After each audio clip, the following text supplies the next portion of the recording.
Hello আমার ভিডিওর family মেম্বাররা, তোমরা সবাই কেমন আছো? আশা করি সকলে ভালো আছো, সুস্থ আছো। সকলে ভালো থাকো, সুস্থ থাকো। কুমড়ো ফুলের স্ন্যাক্সটা তবলা বাজানোর মতন আমি একটু বাজিয়ে দেখে দিলাম তোমাদের সকলকে। কেমন একদম তাজা টাটকা আমাদের বাগানে হয়েছিল কুমড়ো ফুলগুলো। তো মা তুলে নিয়ে এসে বললো যে কুমড়ো ফুলের চপ তৈরি করো।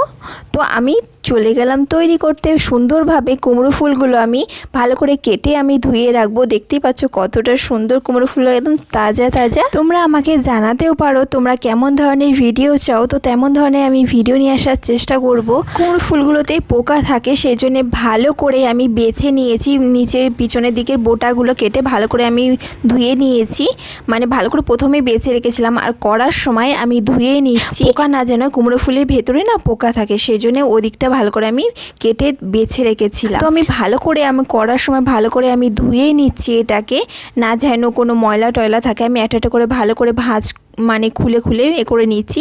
আর এটাকে আমি ভাঁজ করে তারপর আমি বেসমেতে ডুবাবো। এরকম একটা করে করব না, আর যারা করে তো সবাই জানে। আর এরা কুমড়ো ফুলটা বেসমে ডোবানোর আগে জলটা ভালো করে ছেড়ে নেবেন। আর কুমড়ো ফুলের ফ্লেভারটা সবাই জানে একটু মিষ্টি মিষ্টি হয়। তো আমরা এটার মধ্যে কোনো নুন মিশাবো না এর গায়েতে, শুধু যেটা বেসমে দেবো সেইটুকুনি আমরা নুন মেশাবো। আমি এখানে বেসম নিয়েছি 2 চামচি, আর অল্প একটুকুনি নিয়েছি। এখানে আমি চালের গুঁড়ো নিচ্ছি 3 চামচি। এখানে পরিমাণটা না বুঝে দিতে হবে। বেসমটা সবসময় একটু নরম হয়, ভ্যাদভ্যাদে টাইপের হয়, সেই জন্য আমি বেসমের পরিমাণটা একটু কম দিচ্ছি। তারপর চালের গুঁড়ি আমি 3 চামচি দিয়েছি। অ্যারারুট পাউডার ওটাকেও 3 চামচি দিয়েছি। এখানে আমি দুটোকে মিক্সড করে নেবো। আপনার যদি কুমড়ো ফুল বেশি পরিমাণে হয় তো আপনারা বেশি পরিমাণে সেটাকে গুলে নেবেন। এখানে আমি অল্প সামান্য হলুদ দিয়েছি, 1/2 চামচিরও অল্প সামান্য, মানে শুধু একটু কালারটা আসার জন্য অল্প সামান্য দিয়েছি। এখানে আমি প্রথমেই দিয়েছি জিরে গুঁড়ো দিয়েছি 1/2 চামচি, তারপরে গরম মশলা 1/2 চামচির হাফ দিয়েছি, হাফেরও হাফ, তার মানে আর দিয়েছি আমি এখানে ধনে গুঁড়ো দিয়েছি 1/2 চামচি। অল্প সামান্য ক্রাশ করে আমি জোয়ান দিচ্ছি।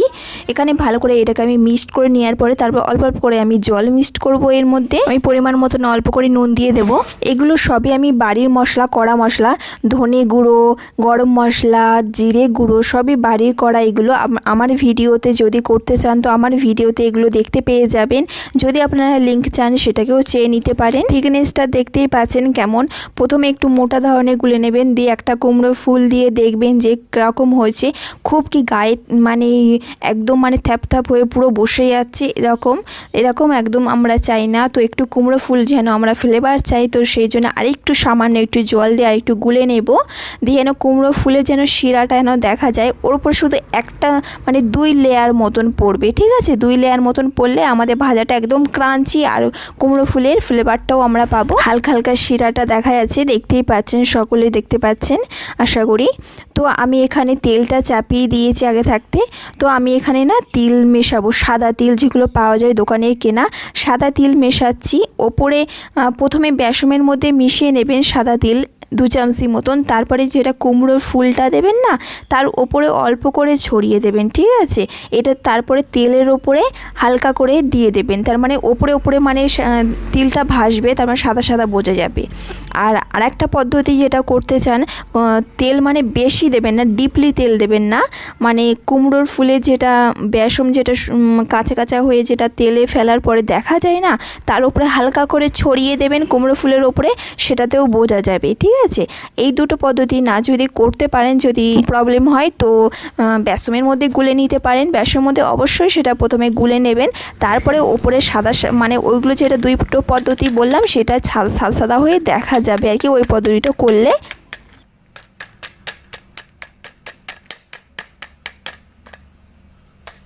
আসলে কারণ আমি তোমাদেরকে দেখাতে পারলাম না যে যখন আমি আঁচে দিচ্ছি বা যখন করছি, কারণ আমার কাছে না সব সরঞ্জাম ভালো নেই। আর দেখানোর সময় আমি এক হাত দিয়ে করি, এক হাত দিয়ে সব কিছু প্রবলেম হয়। আমার রান্নাঘর খুবই প্রবলেম রান্নাঘরেতে। সেই জন্যে তোমাদের সাপোর্ট পেলে আমি সব কিছু প্রথম থেকে শেষ পর্যন্ত দেখানোর চেষ্টা করব, আর সব কিছু আমি কমপ্লিট করার চেষ্টা করব। লাইট নেই আমি একটা হাতে মোবাইল ধরবো, একটা হাতে করব, যেটুকুনি আমি পারি সেটুকুনি আমি নিয়ে আসার তোমাদের কাছে চেষ্টা করি। আশা করি তোমাদের সাপোর্টের জন্য আমি পুরোপুরি কমপ্লিট ভিডিও দিতে পারবো। আমার সাথে থেকো, পাশে থেকো, আর ভালোবাসা দিও যাতে আমি ফুল ভিডিও তোমাদের কাছে আনতে পারি আর পুরোপুরি তোমরা দেখে মানে শিখতে পারো। যারা পারো না তাদের জন্য বলছি, অবশ্যই সকলে ভালোবাসা দিতে থাকো। আর দেখতেই পাচ্ছ কতটা সুন্দর দেখতে হয়েছে, আর লোকজন আসলে একদম মানে করলে মানে একদম ইমপ্রেসড হয়ে যাবে, বলবে যে বাবা এটা আবার কি। তো সবাইকে করে খাও, একদম মুচমুচে, একদম স্ন্যাক্স, একদম মুচমুচে।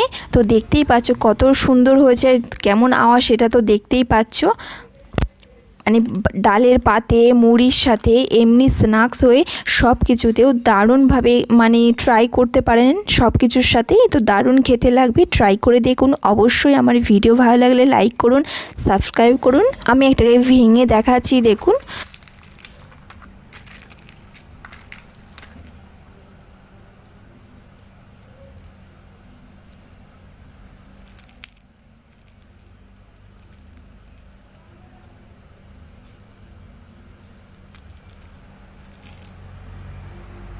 এখানে ভাঙছি আমি, কতটা পাতলা লেয়ার হয়েছে দেখতেই পাচ্ছ, কতটা পাতলা লেয়ার আর কতটা মুচমুচে, কতটা ক্রাঞ্চি। প্লিজ ভিডিওটা ভালো লেগে থাকে একটা লাইক, সাবস্ক্রাইব, আর ফেসবুকে দেখে থাকলে ফলো করুন, কমেন্টে জানান কেমন হয়েছে। আর বেল আইকনে গিয়ে নোটিফিকেশনটাকে ক্লিক করে রাখুন যাতে নেক্সট ভিডিও পোস্ট করলে সবার প্রথমে আপনার কাছে আসে। টাটা।